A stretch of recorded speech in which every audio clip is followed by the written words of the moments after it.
My name is Karam, and my project is entitled Investigating the Effects of GRN on Chemotherapy Response in Small Cell Lung Cancer. Lung cancer is the second most common type of cancer, and it accounts for the most cancer-related deaths each year. Small cell lung cancer, or SCLC, is a major and the most aggressive subtype of lung cancer, accounting for 15% of diagnoses and has a 5-year survival rate of merely 6%. The current standard of care for patients diagnosed with SCLC is treatment with chemotherapy. While 80% of patients respond well to initial rounds of chemotherapy, relapse and resistance to multiple therapeutic options is inevitable. Since resistance to chemotherapy is an area of utmost concern in this subtype of lung cancer, this study aims to identify key drivers and biomarkers of chemoresistance. To explore this phenomenon in SCLC, this study combines two of the only existing tumor expression sets, which are shown in the table, to generate a novel Bayesian conditional probability model shown as the hairball, shown in Figure B. This can be used to identify key drivers of chemoresistance in SCLC. To do so, I projected published gene signatures for poor prognosis and chemoresistance. This then revealed some networks shown in figures C and D associated with chemoresistance. Utilizing this model, I identified the gene GRN in the sum networks as a key driver for poor prognostic signatures and negative chemotherapy response. Given the findings of the Bayesian network analysis, I hypothesized that GRN expression confers chemoresistance in small cell lung cancer. First, I'd like to introduce what is GRN. GRN, or granulin, is a secreted glycoprotein that is first synthesized as a precursor protein, progranulin, which is then cleaved by proteases at the linker regions to create glycosylated granulins that are secreted as signaling molecules that can function in both an autocrine and paracrine matter. Granulins have a functional role in wound healing, inflammation, and cell proliferation. After I came up with my hypothesis, I created the experimental approach in order to understand GRN's role in chemotherapy response. The first step was to select an appropriate model system. I selected two types of cell lines to begin with: GRN high expression cell lines and GRN low expression cell lines. And I tested cisplatin-etoposide, or chemotherapy response. I used cisplatin and etoposide because that is the standard of care for SCLC. To investigate if GRN is required to maintain resistance to chemotherapy, I knocked out GRN and GRN high cell lines and tested chemotherapy response. Following that, I investigated if acquired GRN expression can confer resistance to chemotherapy. I overexpressed GRN and GRN low expression cell lines and then tested chemotherapy response. Next, to explore molecular mechanisms of GRN and its association with chemotherapy response, I carried out transcriptomic profiling. Finally, I selected a compound that targets GRN to try to modulate SCLC cell lines' response to chemotherapy treatment.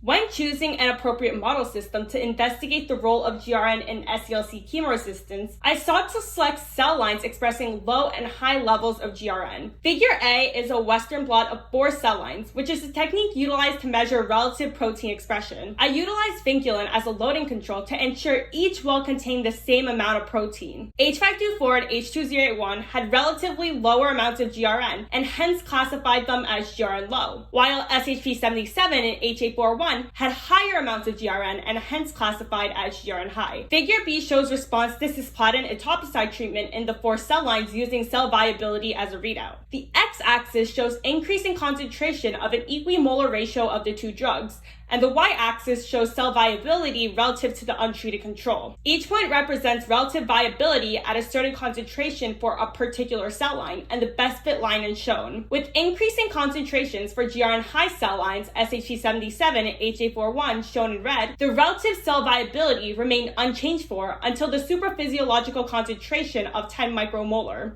and thus were determined to be relatively resistant to treatment. While for GRN low cells, H524 and H2081 shown in blue, the relative viability decreased in a dose-dependent manner and therefore were determined to be relatively sensitive. First, I investigated if GRN is required to maintain resistance to cisplatin-etoposide treatment. To do so, I knocked out GRN utilizing a CRISPR-Cas9 system in GRN high resistant cell lines. Figure A shows protein expression of GRN and vinculin in SHP77 following genetic engineering. The first 2 lanes are cells infected with 2 different non-targeted guide RNAs as infection controls. Lanes 3 and 4 are cells infected with 2 guide RNAs targeting GRN with decrease in the expression of GRN. Figure B shows a quantitatively significant decrease in GRN mRNA expression measured by qRT-PCR. Then I tested chemotherapy response shown in figure C. I found that with increasing concentrations, the relative cell viability remained unchanged for the control cells as well as cells with reduced GRN expression. These data suggest that GRN knockout is not required to maintain resistance to chemotherapy. I replicated this in H841, another GRN high cell line. Figure A and B show successful downregulation of GRN expression. Figure C shows cisplatin-etoposide response and found once more that knocking out GRN does not sensitize cells to treatment. From here, I concluded that ablating the expression of GRN does not confer the cells sensitive to chemotherapy treatment in SCLC. Next, I investigated if acquired GRN expression can confer resistance to chemotherapy. I overexpressed GRN using two different overexpression plasmids, 307 GRN and 306 GRN, and I utilized 307 GFP as an overexpression control in GRN low cell lines. Figure A shows successful overexpression genetic engineering where the control had similar expression of GRN as parent cells as expected, and increased GRN expression in lanes 3 and 4. Figure B shows a significant increase in GRN mRNA expression as measured by qRT-PCR when compared to the overexpression control. Then I tested the chemotherapy response once more. Figure C shows that the H524 cells infected with 307 GFP were sensitive to treatment, which is shown by the dark blue curve, whereas for H524 expressing GRN shown by the light blue curves, the relative viability remained unchanged with increasing concentrations. Therefore, the cells became significantly more resistant to treatment